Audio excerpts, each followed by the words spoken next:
Shall we open it up to questions?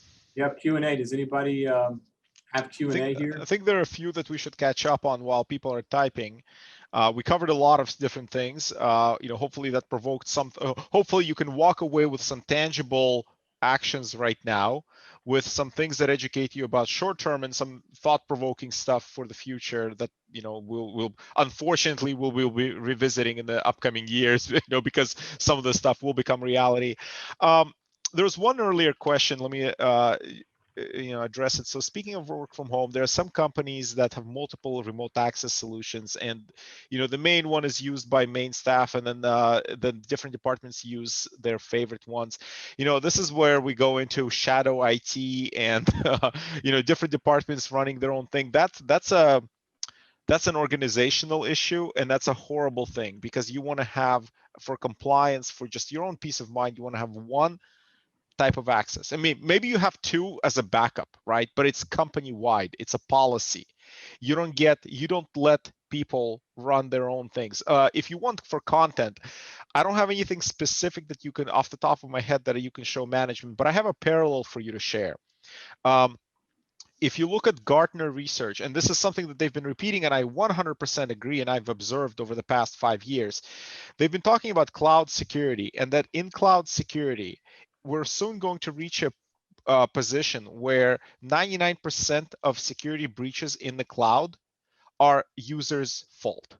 Meaning that it's not the cloud is very, very secure itself. The infrastructure that Amazon, Google, Azure, Microsoft have built up is more secure than anything that we can, that any other company can build up. They spend billions on security.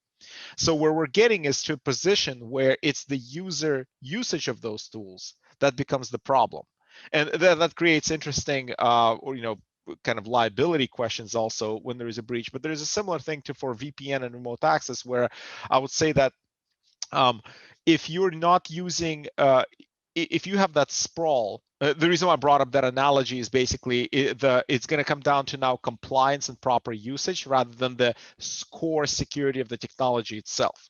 And I thought of that when you were asking about different departments implementing their own VPN. This is where you get into a compliance conversation, and rather than the core security of each one of those individual products. So I think that's a behavioral management problem that, yeah, I would just smack him over the head with compliance as much as you can without getting fired. There was another question about MFA for Wi-Fi.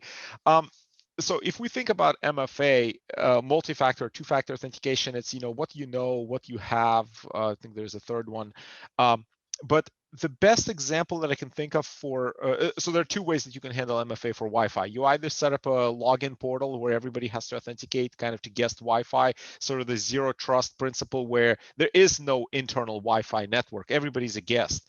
But if you're a guest and you get a portal and you want to log in, you log in, and then you'll have to open up a VPN tunnel or you authenticate to get internal access, then you can obviously just use regular off-the-shelf MFA tools.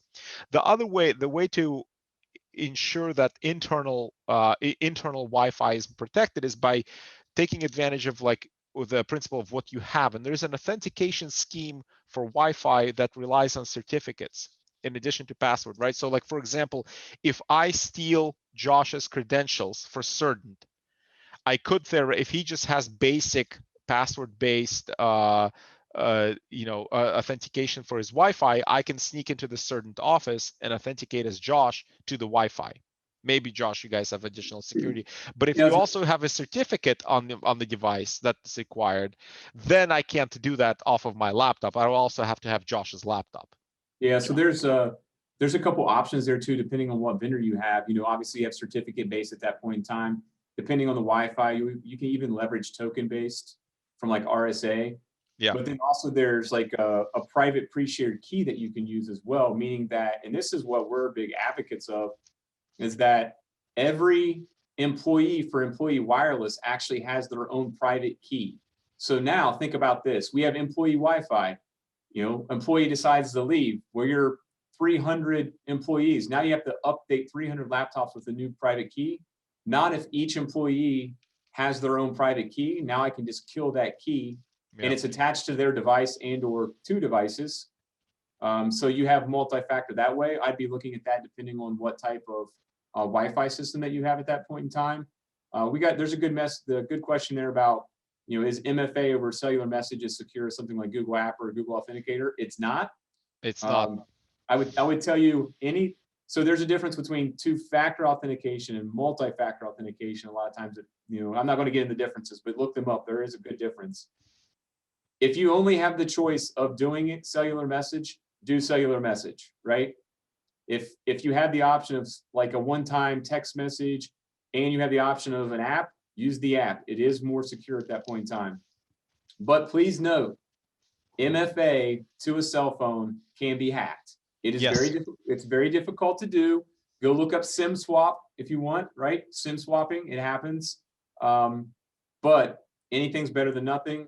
If you can only do 2FA, which is a text message, a one-time password to a cell phone, even to an email address, please do that. But most times anymore, Google Authenticator, Microsoft Authenticator, Duo, it'll support almost anything that you actually log into. I just want to comment on that, Josh, real quick. The SIM hack attack, the reason why that one, why I emphatically say yes, please use Google or Duo or Microsoft Authenticator instead of text messages, is the SIM swapping attack is not a technically difficult thing. It's a social engineering thing. Like all I need to do is just find a friendly employee at Verizon or AT&T who is going to do this, and maybe they're part of my ring. Right? It's a social thing. It's not a technical. I mean, there is a technical factor there as well, but the fact that you can be basically, it can be an insider attack inside of AT&T or Verizon is what please don't use SMS unless you have to. Yeah, there was a study done. It's less than $200 is what it would take to go to a cell phone store to pay an associate to SIM swap for you. Exactly. You have relatively low paid employees who can control access to something that could become keys to your kingdom.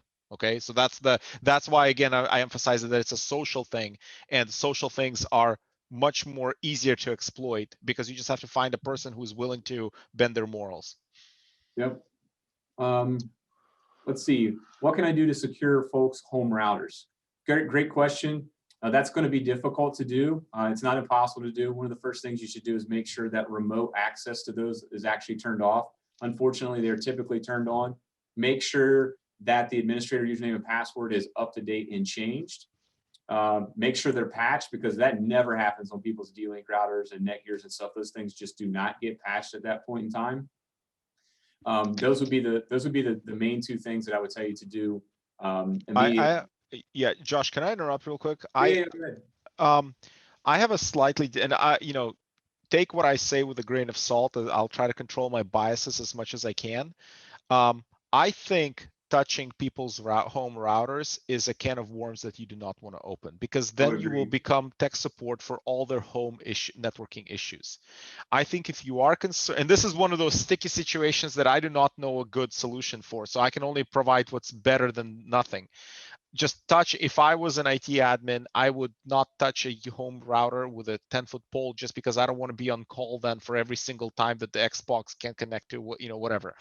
If you want to secure that person in home, and again, this is where I'm obviously biased, and I don't know if you can do one of two things. You can either build a Wi-Fi island for them. No, first of all, let's start with the most simple, easy thing. Make sure their endpoint is their laptop, the device that they're working on, is super protected with endpoint, is patched and is managed, right? And they're not sharing that laptop with their kids or spouses.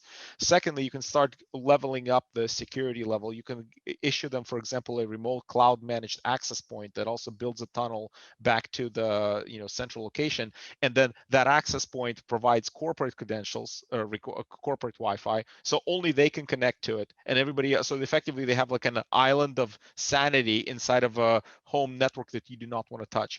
That access point can also be obviously a smaller firewall, etc. But I am scared whenever somebody says, let's configure home routers, right? Because again, you will become tech support. If you've ever fixed computers for friends or family, you know exactly what I'm talking about.